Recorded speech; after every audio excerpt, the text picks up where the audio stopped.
Welcome to Spirit in the Material World. I'm your host, Janna Zinzi. I'm grateful to be here with you today. It's been many moons. You can also call me Jazz. I am a travel arts culture journalist, media strategist, and the owner of Wander Women Travels, which is a guide that highlights cultural and sustainable travels and centers Black women and women and gender expansive folks of color. I envision this space as an audible eat, pray, love, but with a lot more flavor. So think Old Bay, shea butter, and frankincense. While I've been really plotting to do this reboot all year, I was inspired to finally kick this off with a conversation that's been popping off after these devastating United States election results. Black women especially are looking to leave the United States and seek greener pastures or blacker beaches outside of the country. And so I've been getting a little grumpy online, seeing a lot of the conversations that are very flippant about what it means to move to another country. And of course, because it's social media, folks are selling big dreams and courses and all the things without acknowledging the realities. So I could not think of two better people to interview today about being Black women living abroad, to talk about the highs, the lows, what you should know, if or you consider to move. So I've known these beautiful, beautiful beings for over a decade and then some, and I'm so happy that they are here with me today. We have Raychelle Heath, also known as Ray, currently in Costa Rica, but originally from South Carolina. And she has an amazing podcast called Black Women in Wellness. So definitely check that out. There's a deep catalog of meaningful content. And she's also a brilliant writer, poet, creative. I have her art in the background. So I have to shout that out. And also in the room is Twanna Hines from Chicago, but living in Almada, Portugal. She's a founder and entrepreneur of a Black woman-owned small business that helps nonprofits and businesses achieve financial stability. Welcome, welcome, y'all. Hey. Thanks for having me. It's Yeah, wonderful. happy to be here. So happy you are here and have this conversation at this time right now. I'm sure you've been seeing a lot of, chatter, people probably hitting you up like, how do I get out the US? Should I do it? Like, what does this look like? So, Ray, I want to start with you.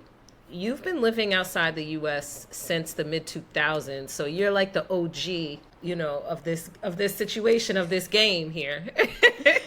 Yeah, I guess I am. You're It's the one I wild to talk think it's about. been that long. Yeah. I'll be like, my friend Ray, she's been outside since W came into Yep. office. So I'm wondering, can you share a bit about the changes that you've seen in the U.S., expat immigrant community, what that's been looking like, and how has it been living outside of the U.S. for most of your adult life? How has that, shaped you? Tell us a little bit about that experience. Yeah, so it's funny, when I left back in 2007, people were a lot quieter about it. So I think the big thing that I've seen change is just this explosion on social media of people needing to share, which I think can be a double-edged sword. I also feel like, we had access to information back in 2007, but it was different. I was still walking around with Lonely Planet and Folders guides, and hoping that the maps were up to date. And now, we can go online and get up to date information. So I think there's so many amazing resources, but there's also a lot of hype. And I think I know we haven't gotten to that question yet, but I think anyone who's looking to go abroad, use your discernment when you're checking out what you see online, because a lot of it is to sell you something or to sell you a lifestyle, and not necessarily to tell you the truth about what it means to actually leave the country. I left very intentionally, and I left to work abroad. So I was in maybe a different situation than a lot of other folks. I was going with a work visa. I was going to be working at, I was a public school teacher for, I have been a public school teacher for most of my time abroad. I'm working with a private company now, but a lot of the work to get abroad was done for me, and a lot of the cultural education that's so beautiful about being abroad was made easy for me to have access to. And what I learned is that there are lots of other ways to exist in communities. There's lots of other ways to govern. There's lots of other ways to treat people. That racism doesn't have to be the default. That as a woman, I don't have to live in fear in this body. There are communities that still value people who look like me. And that those were helpful lessons to learn. And I think my kind of resoluteness about continuing to travel and be abroad as I'm entering my mid 40s has a lot to do with that level of safety and also that level of value. And recently, someone said to me, which I thought was really out of pocket because they don't really know me. They said, well, being in Costa Rica isn't going to save you. And I was like, I know that racism exists everywhere. I'm still black. But what I know is that the level of violence that is associated with that prejudice is incredibly diminished once you leave the United States. At least that has been my experience. So that was a very rambling answer to your question. No, But I'll no, leave it that at was that. rich. No, that was great. That was great. That was super helpful. I really appreciate what you were saying about the idea of learning about ways to be in community and like governance, and really being able to experience that, those differences, because being here a lot of the time, you just get in it. You're in Mm-hmm. this, and like this just seems like the entire world. It is your entire world if you're not, able to travel, or, if you're bogged down in like the day-to-day realities of navigating these systems here in the United States. Now I want to build on that a bit with you, Tawana. You've been on a journey to gain residency and also learning Portuguese. That's been really cool to like watch your journey with that. I love it. Can you share a bit about what brought you to Portugal, and like what that experience has been? Just like again, getting acclimated and being a part of community, and maybe if there's any lessons that you've seen about what it's like building community out there. Yeah. Oh, there's so much. I don't even know where to start with that. It's so good. I'll start by saying my time in Portugal is my third time living abroad. And so I went to the UK in the late 90s. I was in Amsterdam in the Netherlands in the early aughts. And now I'm here in Portugal. I arrived here in 2021. So this will be my third year living here in Portugal. I decided to come to actually didn't decide to come to Portugal. I decided to live abroad. And I prioritized what's important to me and picked a place that matched those priorities. So it was January 6th. I was living in Washington, D.C., January 6th, 2021.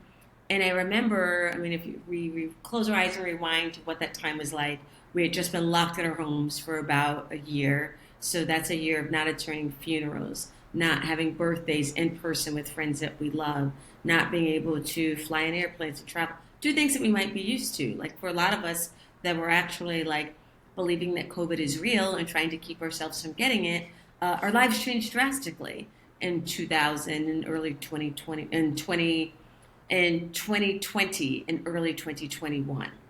So I was already in a different mental state at that point, as we all were in some way or another, right?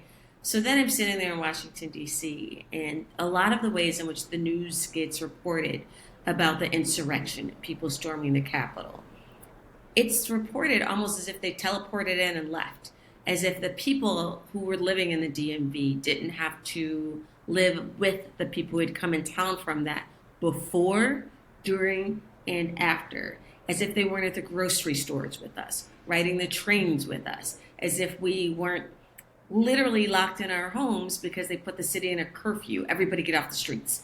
And there was a military response to that. There were police, there were helicopters, we saw planes, and it was just like, This is too much. This is too much. Before the end of this year, I am leaving the United States.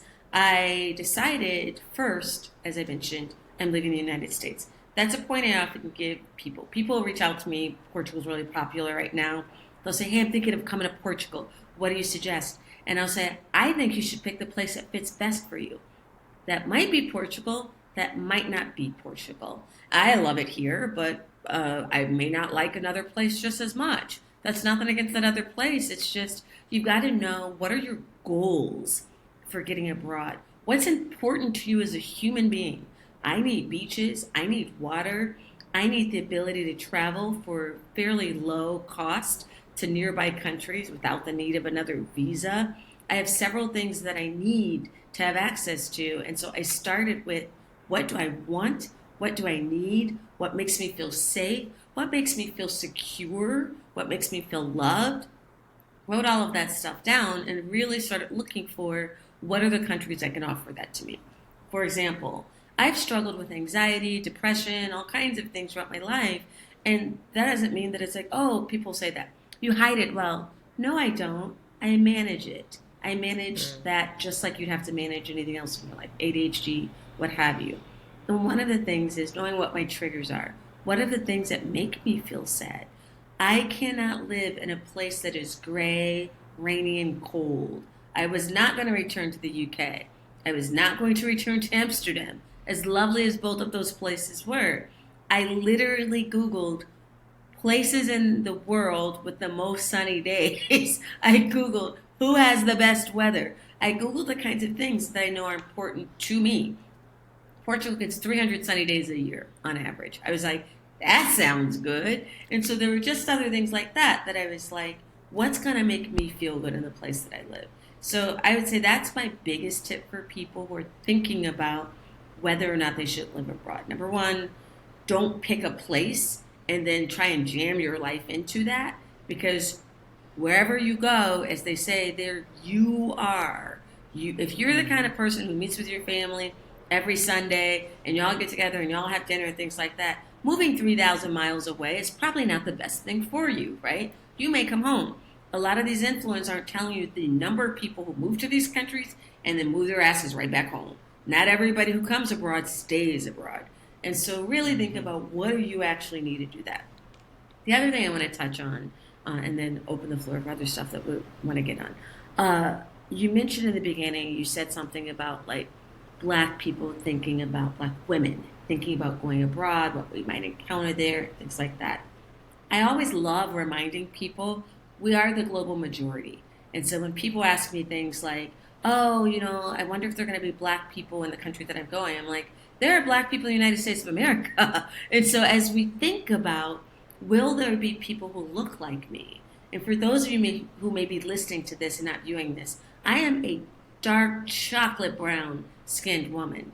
And so people aren't going to mistake me necessarily of is she South Asian? Is she Moroccan? Like the color of my skin tags African diaspora in a lot of ways that people from different skin shades may not, right? And so when I was thinking about going into the world and where I wanted to be, I could never make my home a place where people didn't consider people who look like me as residents, as citizens, as people who make that their home.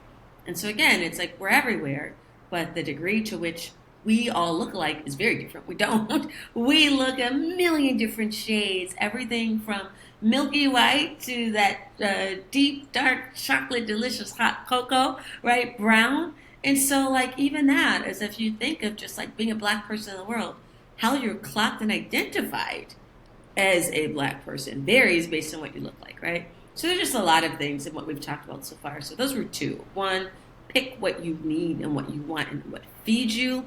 Let the country follow. Two, as we think about Black women abroad, remember we're everywhere. And then we don't all look, think, act, believe in the same ways. Yeah, I just want to second a lot of what you said because we're everywhere. The diaspora is wide and deep. And I've heard quite a few Black people say, I want to go where there are Black people. And you're going to go where there are people from the African diaspora. you're not going to go where there are black people. And your cultural context is beautiful and rich.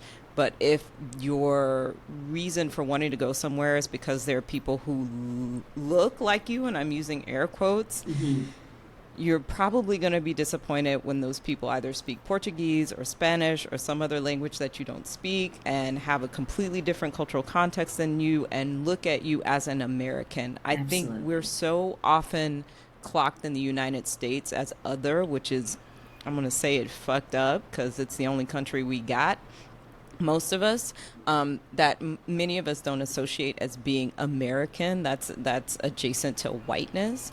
But when you leave the United States, you are American. And you travel with all of the same privileges as anybody else with that blue passport. And so your connection to that person is going to be built the same way you build any other relationships. And it's not because you look similar. It's because you're really doing the work to build those relationships. I just wanted to add that. Yeah, I think it's important. Definitely. I agree. Thank you for saying that. That was, you and I were together, actually. You mentioned January 6th, Twanna. Ray and I were together. I was living in the same building with her in Costa Rica when that happened, and we were like, yo, like, are you watching this? I don't know if you called me or I called you or we went into each other's rooms, and we were just like, yo, what is going on? And I promise you, let me tell you, I was living in Playas del Coco in the same town as Ray. At that time, I had gotten there December 2020 after leaving Los Angeles. And I came to New Orleans for a little bit. And to me, it was like, when I said, I was like, New Orleans is my last stop in the United States. Like, this is the only place I want to be in the United States. If it's not New Orleans, I'm out. And, housing was real funky at that time because everybody was trying to capitalize on, COVID, everybody being desperate and like throwing money at housing. And I was like, I'm not the one. So I ended up with Ray in Costa Rica, and January 6th, I'm gonna tell you, on January 7th, it might have even been January 6th, I booked an additional 3 months in Costa Rica and was like, oh, y'all are wild up there. No.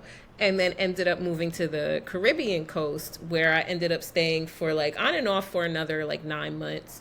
I was, like the rest of that year, the rest of 2021. And it's exactly what you were both saying about I had a desire, and I know there's a huge Black American expat community there, which is really beautiful. It's really beautiful space.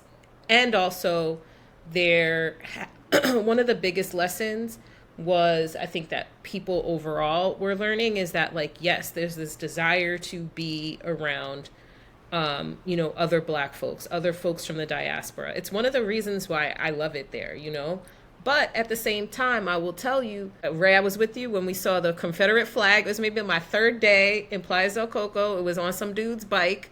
And this last time I was just there, I was staying across the street or across the like dirt road from a guy who had a "Don't Tread on Me" flag. And this is in the Caribbean coast. And I'm like, so you chose to live here amongst Black folks, and Black as a broad term, and have that flag, right? So anyway, I say all that to say that one of the bigger kind of things that have been, I think, navigated more, one of the biggest realizations that people were having is that, yes, you can move to a place where there's folks from the diaspora, but you're looked at as an American. They're looking at you like I don't want to say you a gentrifier, but I'm going to say it. You know what I mean? Like, there's things where the prices go up, or we have American dollars and passport privilege, and culturally things are different. And there's still those diasporic connections, right? Because those are like DNA and like cultural things that we have that cannot be taken away. But the realities of our lives are so different. And so it really required a lot of intentional community building.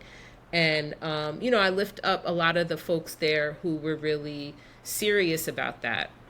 Yeah. One of my friends, shout out to Sadie Jordan, who runs Soul Life Travel, who really was like one of the first people who I met that was really like very intentional about bridging like African Americans or Black Americans or Black Europeans and the Afro Costa Rican communities, so that it wasn't like this, I don't even want to say tension, but a blindness, I would say, I think on the part of a lot of the Black expat immigrant folks who had moved there. So I think what you're saying is beautifully said, that it's kind of all coming back to community, right? And how build community.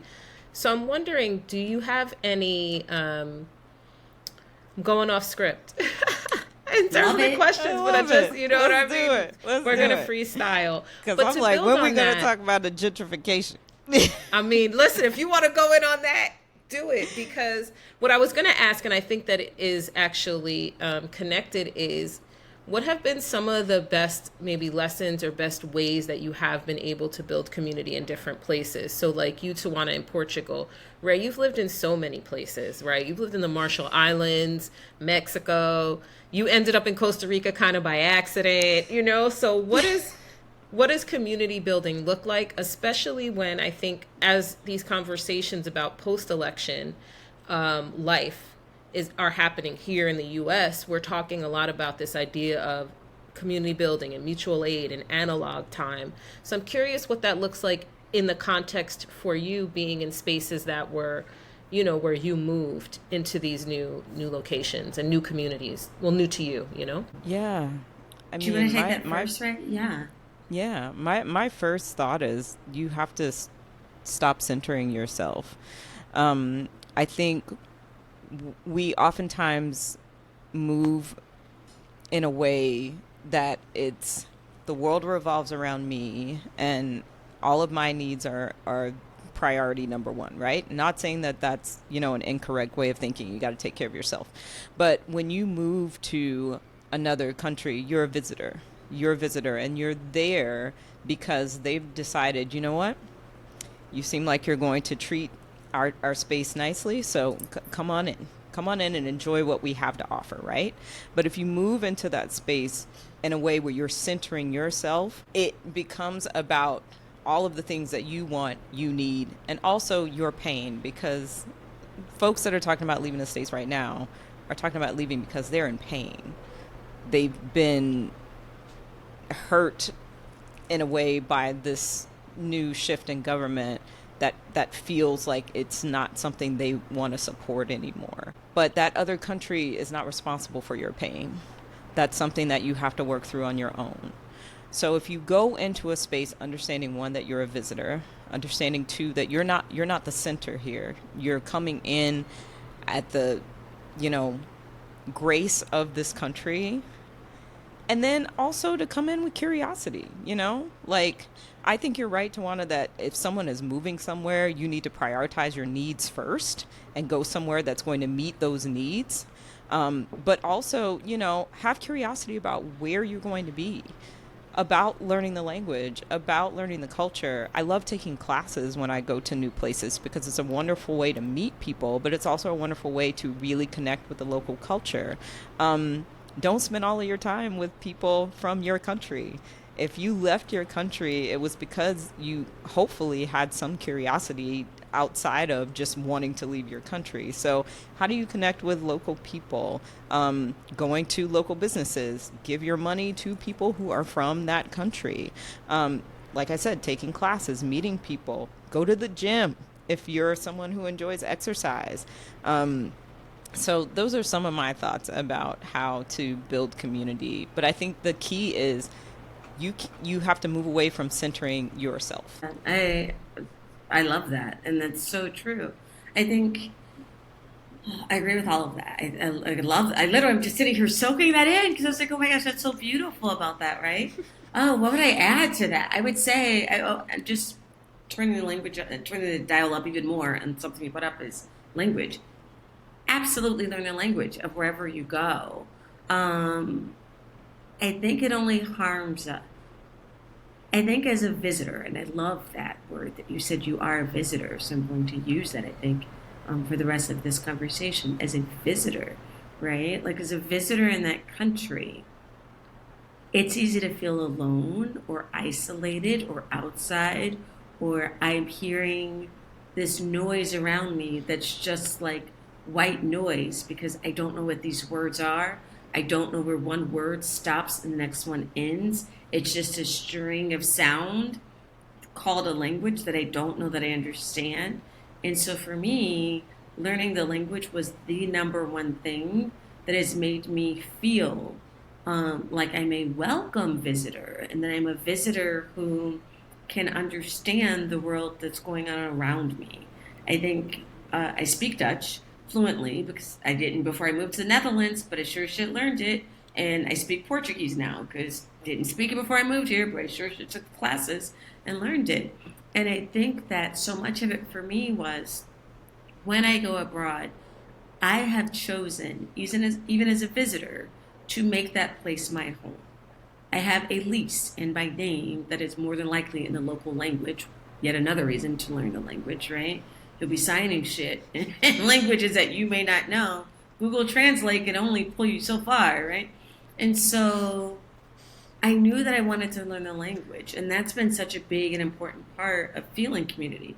I never felt like I could feel at home if A, like I said, people around me don't look like me, and B, if I can't speak the language that people around me speak. And so that's really helped. Here, people walk because there are people from Angola, Cape Verde, Black Brits people. There's people from everywhere here, right? And so people walk up to me and just start speaking Portuguese. They assume, obviously, she speaks Portuguese. She lives here. And so they just speak to me in Portuguese. And now at this point, I can't speak back with them in Portuguese. But I would say absolutely learn the language because to pay at those businesses, right? Even if it's the very basics of, hi, I would like, just learning that, right? And thank you. To be able to do that, just the smiles and the warmth and the acceptance that comes in when you decenter yourself, as you say, and learn a language that may not be one that's familiar with you. So I think that's so important. And then on the mental health aspect, so much, and I was talking to a friend about this just today, I was like, I feel like I had an armor on in the United States, like an actual armor, like this emotional armor to keep myself safe. Some of it's childhood stuff of not having safety, and I'm an adult survivor of child abuse, which I'm very open about, because so many of us are, and don't talk about that, right? So that, right, that armor of just like having this sense of safety of the people around me. So when you move to another country, you have to rely on strangers and trust them of what they're telling you, whether it's directions or getting in the car with them to go there or signing that lease and that. You're trusting a lot of people who you know nothing about, and that they know that you're in a position where you don't have that strong social network that you would have and all of these things. And so I had all of these things that just kind of like that armor when I first came here. I was just like, oh, like, can I make it metal? Can I make it an actual armor? Right? And so all these mental health things that I needed to work on of just kind of like, what does safety mean to me? What does trust mean to me? Outside of a physical place with walls or these arbitrary lines we call borders, what does home mean to me? What did home look like growing up? What do I need to feel that a place is home? And so I think, in addition to the language, which is just the verbalization of being able to have community and fellowship with others, I think there's so much in a mental aspect that's underneath that of what does trusting and being communicated with and relationships look like for us. And we all have our stuff to work through. And there are a lot of toxic ass people who bring their toxic ass self to another country and bring that toxicness with them. And so if you're someone who comes over and you see this as a time to really like heal in a lot of ways, right? And to say, where are those places where I am putting up armor? And what does it look like for me to start taking some of that stuff off? I say all the time, I was cutting through a park, I'm like, is it safe? And everyone here is like, Portugal's so much safer than the United States. True. Also, safety is a state of mind. You can live in the quote, quote, safest place, but it can feel unsafe for all sorts of triggers. Walking home tipsy at 3 p.m. and cutting through a park, my Portuguese friends say, oh, it's fine. I won't feel safe, even if it is, right? And so all these things that we need to kind of unpack with that. Yeah. I love that. Go ahead, Ray. You're about to No, jump I was in. just gonna say, as I was listening to you talk, I think it comes back to the fact that you bring yourself everywhere you go. These places that we're moving to don't owe us anything, and I know that sounds really harsh, but if you're It's in real. pain, you're gonna be in pain no matter where you go, and no one is responsible for your pain but you. And so I think it's really important. I love that you brought up the issue of mental health. I think it's really important for us to understand what we need to heal and that it has absolutely nothing to do with where our physical bodies are located. Absolutely. Yes, and I That's all. think, no, thank you for that. I think the mental health piece is really important, especially in this time where, as we talked about, folks are moving because of a fear response or considering moving, in a fear response. And there's a difference between like feeling like I have to get out of here, right? Like that's like fight or flight versus I'm actively choosing to go somewhere because I know I want to explore something different, have a different experience, get out of Dodge, like whatever those reasons are. And, you know, I think one of the things for me that was very confronting about living in other places, particularly I would say when I lived in Costa Rica, was like really having to sit with myself and my own stuff, and we were kind of in that process of doing that because of the pandemic anyway, where it was like we have a lot of alone time. But when you're out of your comfortable context is when it's like you really kind of see what you're made of. Like there's something to be said about some level of safety or a level of comfort. Like as much as the US has its mess, trashy system, certain things, whatever, it's comfortable because it's what we know. So we know how generally to navigate systems even if they're not working for us, right? So it's like the things like even when you're like, oh, I gotta go get the gas turned on, or like I need to go mail this letter, or like how do I get water today? Certain things. That's the stuff that I think really tends to like kind of test you a bit in terms of living, outside of the United States. And they may seem like very simple, mundane, day to day things, but that is a lot of the times where for myself, I found of like, okay, well, why am I like being pissy pants about this? Or like, like what is this activating in me where I'm getting irritated or, frustrated? And also I think being in solitude in those times where you are kind of finding community and building community. And, like you said, Twanna, like these trust issues, right? Of like, how do I show up in community and trust people? Who is trustworthy? Who are my people here? And that is a process and requires a lot of like intentional self-discovery and like asking yourself tough questions and really, being okay with being in your feelings. And also navigating what you said is like understanding these are my triggers and like, how can I deal with them in a context that's entirely new? I may not have my usual go-to things or places or people that I lean on and depend on. And so I think it's really interesting to talk about this mental health piece because exactly like you said, Ray, you take yourself wherever you are. And I think part of why having this conversation was so important to me is that I think that gets left out of the conversation. It's like these are these like quick fixes to just like, again, fight or flight is a response from trauma and from like being triggered. And so I think that's exactly what I'm seeing in the conversations online reflected is like that trigger. And it's like, oh, I'm out. And not to say that that's not a good decision, like move because you want to, but fundamentally making decisions from a place of love as opposed to a place of fear. So I'm really grateful that you lifted that up. And so I'm wondering, what are some of I was going to ask what are some of the biggest challenges that you faced? But I know, Ray, we talk about gentrification a lot. And I think that would be, useful. And I think a helpful context that's like not a lot of people talk about that. And I'm sure, Tawana, you have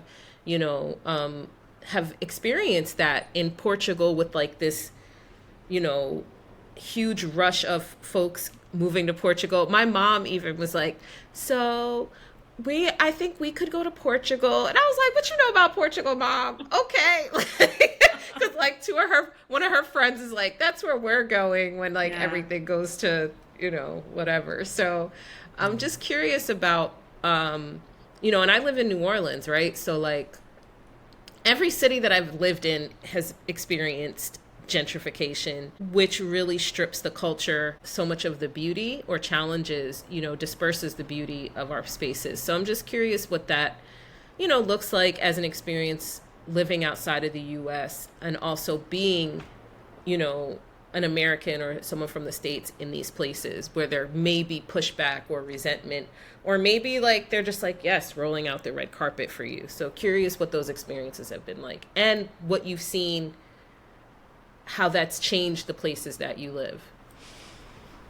Yeah, I'm happy to jump in here because I feel like I've watched two places that I love very much, Isla Mujeres and this little town that I'm in Costa Rica, just change overnight. It feels like overnight. It's been the course of years, but I think when folks leave because they want to leave and not because they want to come to a particular country, there's a level of expectation, right? So I want to have a house that looks just like the house I had in the States, and I want to have all of the amenities that are just like the things I had in the States. And many times when you're coming into these markets in Central America, you're going to get it at a lower cost. So you might feel like you can splash out a little bit more. That's not the case now because gentrification, but at the outset, possibly. And the thing that people come to Costa Rica for, and a lot of and people came to Islam for as well, was the natural beauty, right? And then it all gets chopped down because we want to build a 3-story house that has a pool and a cabana and ocean views everywhere, and then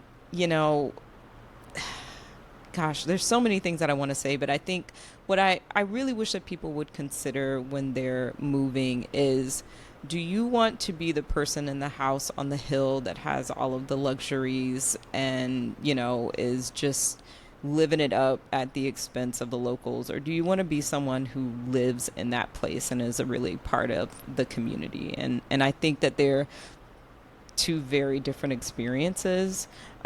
Gentrification is inevitable anytime some place has a lot of good press. And right now, Portugal has a lot of good press. Costa Rica has a lot of good press. Everybody wants to move here. I'm using air quotes because usually after about 6 months, they don't want to move here. They just realize they wanted affordable housing for a little while or to get away. But the mess that you leave behind is still here.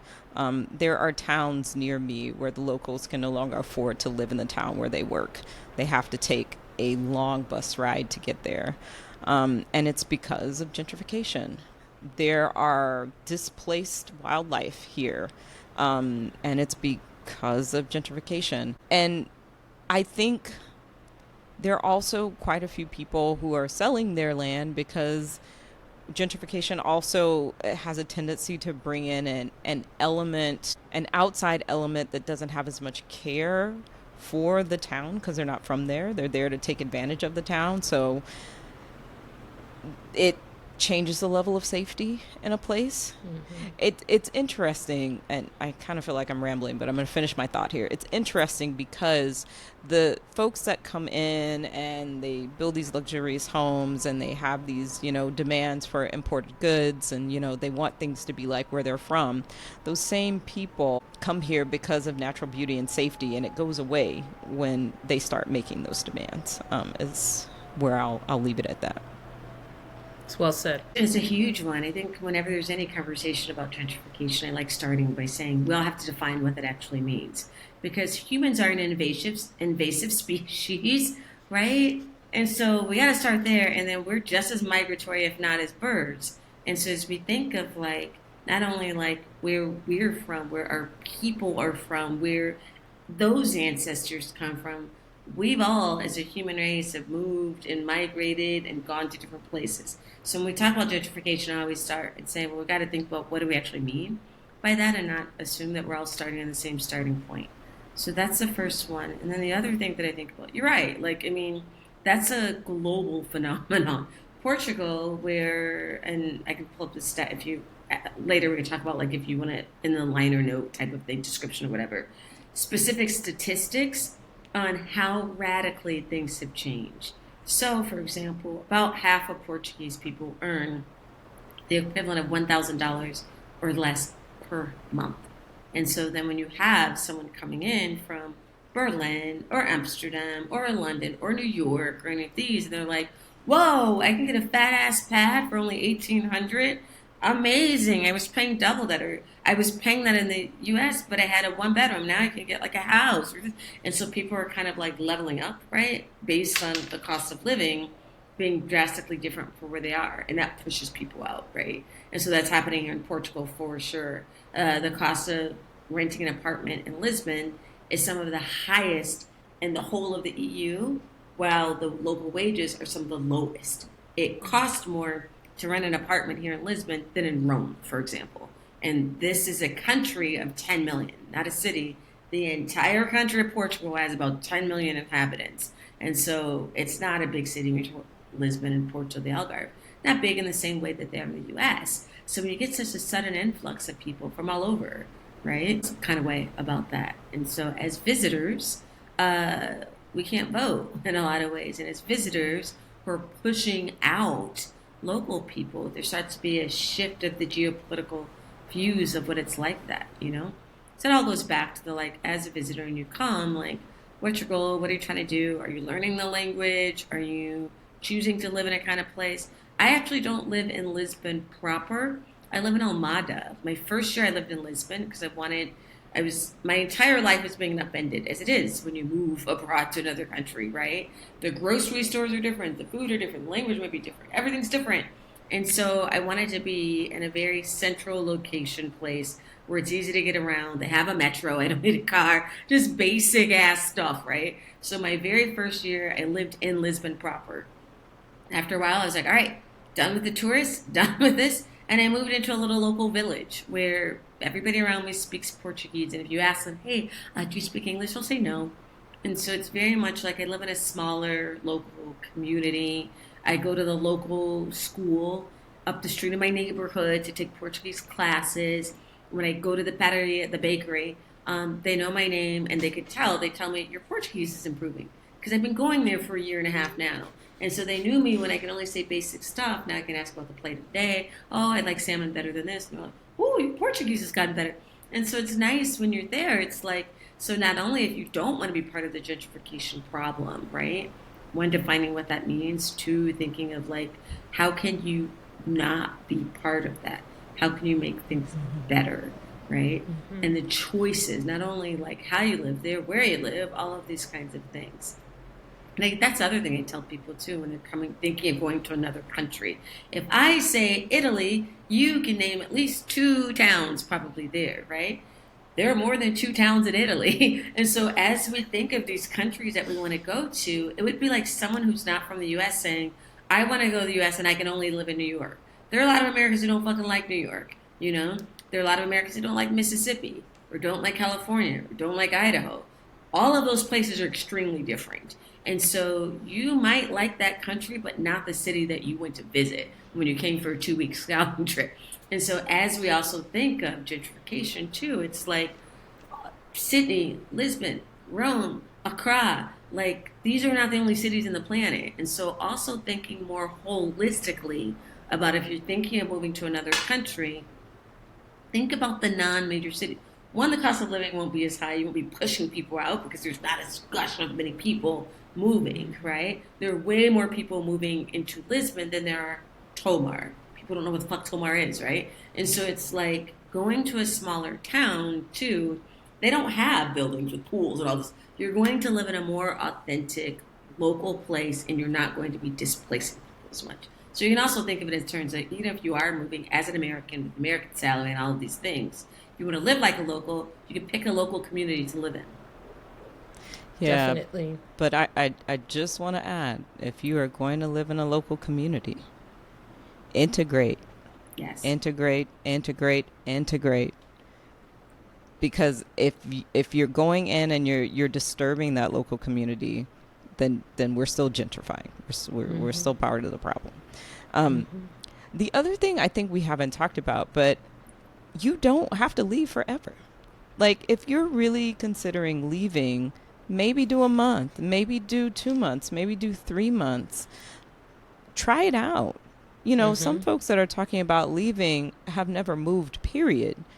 Moving is hard, even if you're moving to another city, another state, and you're adding a level of difficulty to moving that you're not quite prepared for. So maybe just try it out. Pack a bag for a month and see how you feel. 1,000% agree total. with that. Yeah, and that actually do have the stat on it. They just wrote about it. 58, according to the U.S. Census Bureau, 58% of Americans live in the same state where they were born. And so if that's the majority, right? The majority of Americans live in the exact same state where they were born. So if that's you and you're like, I'm about to move to another country, it would be hard for you to move from Peoria, Illinois to Palo Alto, California. The culture's different, the food's different, the way in which you navigate your roads are different, whether or not you need a car, like all of these things are drastically different, and that's in your same country. And so if you think about moving abroad, like it's going to be quite a change. And that's before you layer in visas and immigration and all of that. I'm just talking about being there, existing there. And another country is very different from being in your own place where you're from. Yes, that's been one of the biggest things. I will also say, though, you can do it. Because I lived in South Carolina my whole life. And when I decided to move, I moved to a remote island in the middle of the Pacific that was 2 days away by plane. However, it's because I wanted that. And I was prepared to deal with whatever I was coming up against. And I think that comes back to what you were saying, Janna, leaving because you want to go somewhere as opposed to that fight or flight response. Definitely. I love so much of what you said. Both of you. One, like, just moving as a New Yorker, I feel like we're a little bit spoiled in the sense of like every time I move somewhere, I'm like, I have to undo another layer of like New Yorker energy. Shout out to me for this process. I'm working on it, but still maintaining my accent. Thank you very much. But even moving from like LA to New Orleans or New York to New Orleans or other places that I've lived, Costa Rica. Ray and I were neighbors when I first left the country for real, to like live for more than a month outside of the U.S. I lived next door to Ray. We were neighbors in Isla Mujeres. So I feel like you've been like my guide for a really long time. And like someone who I've been able to be in community with, who has been very like grounding for me, is just experiencing life outside of the U.S., right?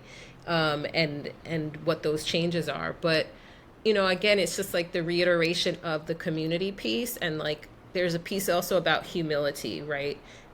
That's something that I feel being here in New Orleans, which is very different and distinct from the rest of the United States. And it's like its own country in certain ways. Costa Rica has also prepared me for certain things in terms of like infrastructure and like how people move on Caribbean time, which I love that. And also, again, peel off your New York energy, like calm down. But I just think that I really hope that people will take these considerations and make these, really think about these in personal ways and really thinking about how to both set themselves up for success, right? And really being honest with themselves about what are my needs. Like for me, leaving, I've left the country for like, it'll be months at a time here and there. And then I always end up coming back and then I leave again and it's, whatever, it's this thing. Because of when we talked about needs, I really do appreciate being close to family. Like that's really important for me to be close to family. But at the same time, I like to spend, a month or two or whatever that is outside because I need a break. I need a break from the U.S. And to your point, Twanna, I don't do winter. So once it's below 60, I have an attitude. Even like 65, I'm like, that's cold. Like I've been looking at the weather. I was like, oh, 62. This is devastating. I'm like, we're just horrified. Okay. Oh my gosh. Yeah. So spoiled. But, I think that it is really important for us to have those like self check-ins, but also, like you said, acknowledging that we are part of a community, and that to be humble when we show up in different places, to be curious, as you said, right? To come from like a learning space, a place, how can I be helpful? How can I be, how can I observe and just kind of like not stick myself into everything, not center ourselves. And then I do want to mention too, and then we'll wrap up. I really appreciate what you shared, Twanna, about being comfortable in a place where you're like, oh, I look like I could be from here, right? And what that means for different ways across the African diaspora, right? So like, depending on what I have on, and now I don't have hair, but when I had locks, I would be clocked a different way than like, people never know where I'm from. It's usually not American unless I open my mouth. But, and so it's just such an interesting, the distinctions of like how skin tone and how like ideas of like who's American, ideas of blackness across the diaspora, right? And what that looks like in terms of how you're received, where in some places, as an American, like some places in Africa, we're white people, you know what I mean? More so probably me because my skin tone, but even so, knowing that you're an American, there's that, difference. And if I have my lekes on, like my spiritual stuff, people are like, Brazil, Cuba, like, so, and always and forever Puerto Rico. It don't matter where I am on this planet, someone's going to ask me if I am Puerto Rican. It does not matter. In Mexico, this man stopped me. He was like the security guard at the museum. Asked me if I was Puerto Rican, and I was like, "Sir, I'm in Mexico City. Like, why are you? Why would you think?" He was like, "I lived in the Bronx." Yeah, I exactly. said, "I lived in the Bronx." I was like, "Yo, I love this guy," and also this is absolutely wild. But anyway, I just say that to say, like, finding comfort in being around people that look like us. I really appreciate us having those, really you bringing out the distinction of what that means. And like on a personal level, we may feel like that, but what does our presence mean in a community where we may feel that, but there is some separation of like the realities of our existence as diaspora family and as diaspora cousins. So I just wanted to bring that up. And the last question I'm going to ask, because I was inspired by your email today, Twanna, about joy and centering joy. So I would love to ask you both, what would you say are the most joyful things for you about living outside of the United States?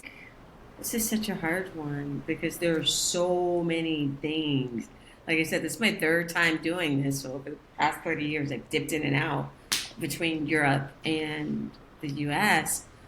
Things. It's hard to pick one.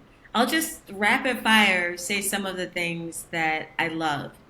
I love it that my grocery store doesn't consider it organic food if it doesn't have pesticides.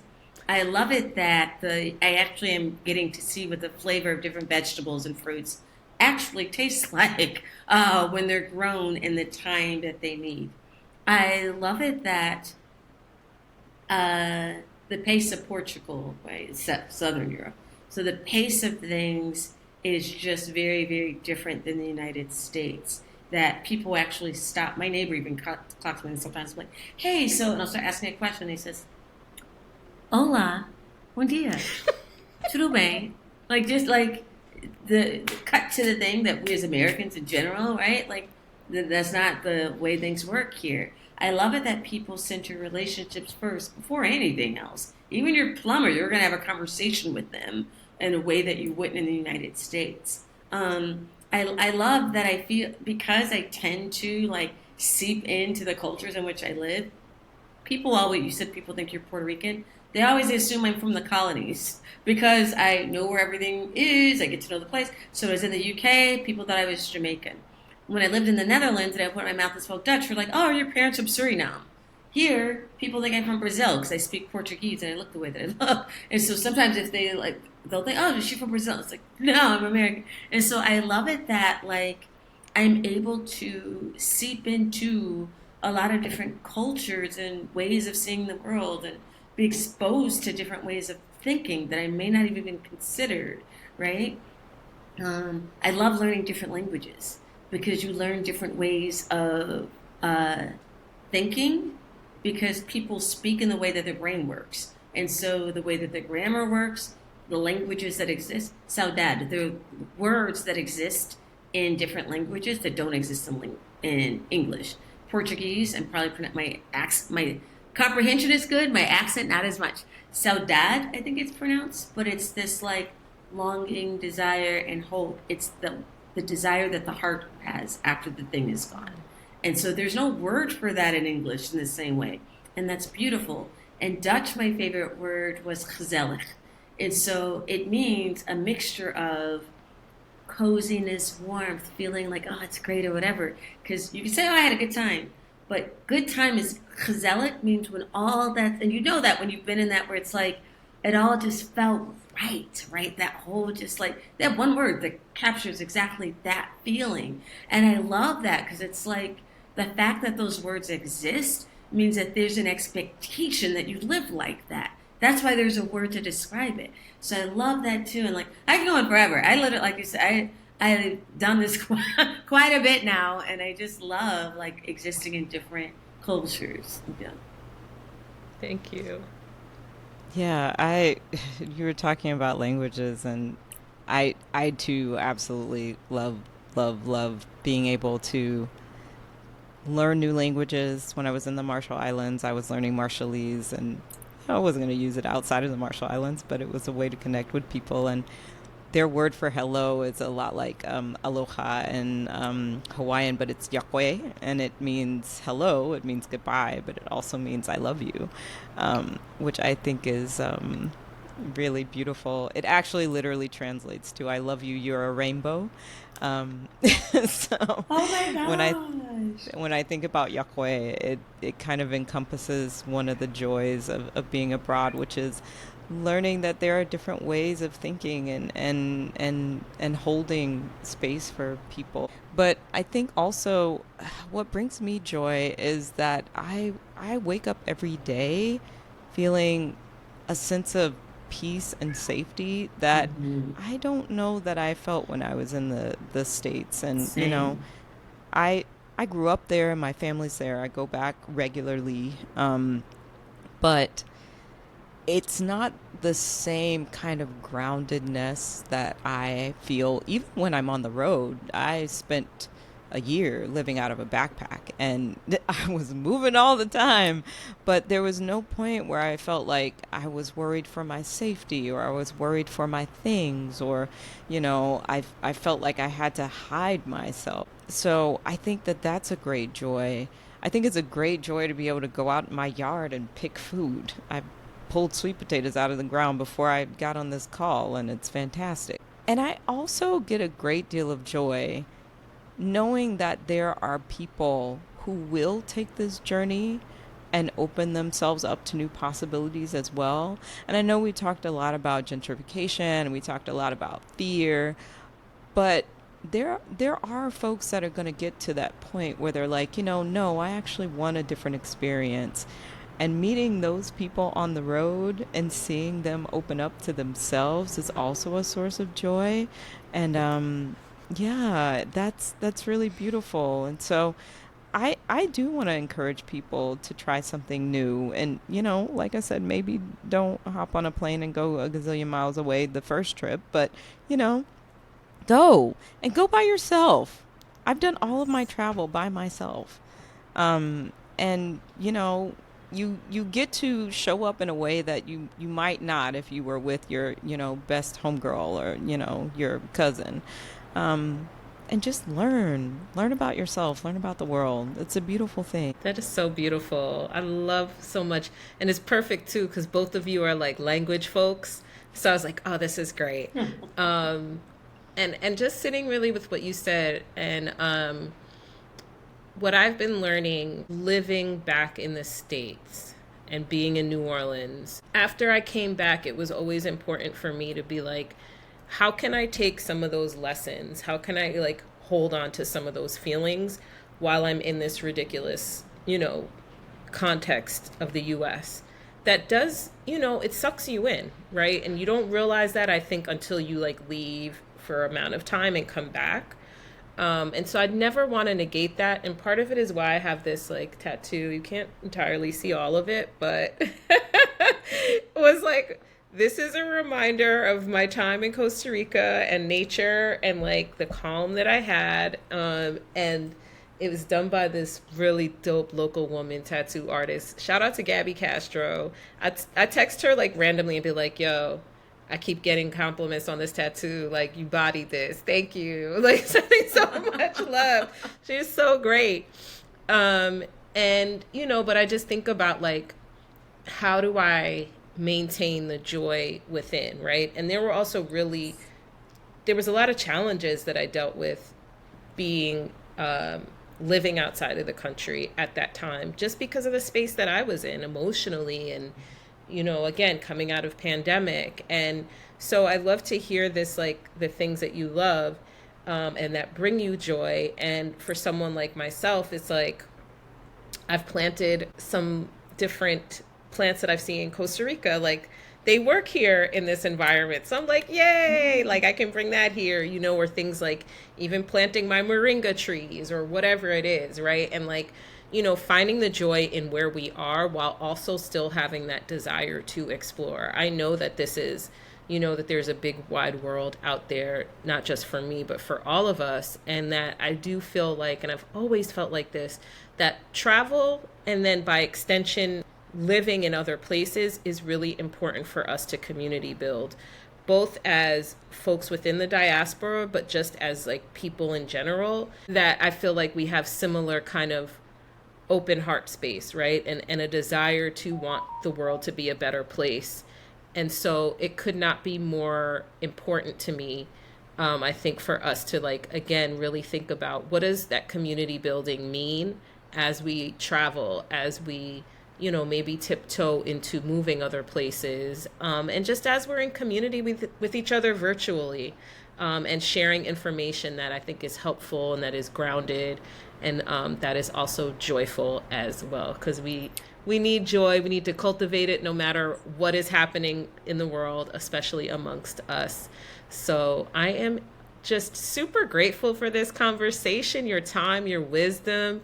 So just as we wrap up, can you just let folks know how to best find you, to stay in touch, how they can, engage with you in other ways besides this podcast? Everywhere is Funky Brown Chick, because that was an intention. I've been online since the 90s, and it was like 3 things about me will never change. I've moved a bunch, but always been a little bit quirky, so funky. The color of my skin is brown.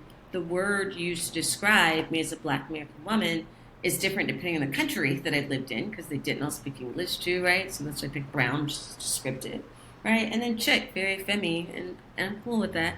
And we shouldn't deride people, trans men, trans women, anybody, non-binary people, for choosing to gender express in a particular way. We tend to denigrate femmes, right, of any gender. And so, like, Funky Brown Chick. And so you can find me online everywhere with that, TikTok, the website, everything. Because I'm also the founding CEO of a company, some of those platforms are for the firm, others are specifically for me, but you can find me via one of those. It's perfect. Yeah, I had to think about that because I have a tendency not to want to be found, but I do have a website. It's theraychelleheath.com, and I have a website for Black Women in Wellness, which is just blackwomenandwellness.com. I love it. I love it. Thank you so much for being here today with me. I know the conversation will continue, and just so much gratitude and love for you. And I hope to see you IRL. In Portugal, you're always welcome. Listen, I've never been. It's on the list. Come. Yes, Come I've for my birthday. been told. Ooh, It's on my list too. Come for my birthday. Yeah. Oh, look, we're about to have a little Walder Wait Up in Portugal. Dude, the theme is revolutionary joy. So come celebrate with me. Like, yeah. See, I love that. This is, listen, we're about to have a part 2 IRL. Tearing up the streets in community and enjoy. Yes. Love it. Love it. Love it. Love it. I love it. Thank you again. This was Spirit in the Material World. And until next time, be joyful, be loving, and love up on yourselves and each other.